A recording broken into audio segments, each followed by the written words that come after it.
ما تيجي نتوب ونبعد عن الذنوب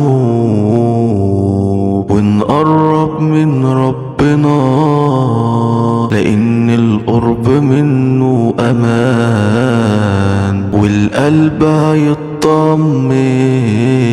ملناش غيره،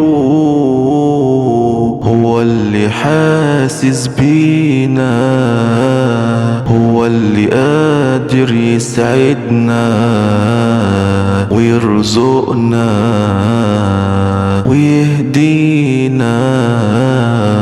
ما تيجي نتوب ونبعد عن الذنوب ونقرب من ربنا، لأن القرب منه أمان والقلب هيطمن. ملناش غيره،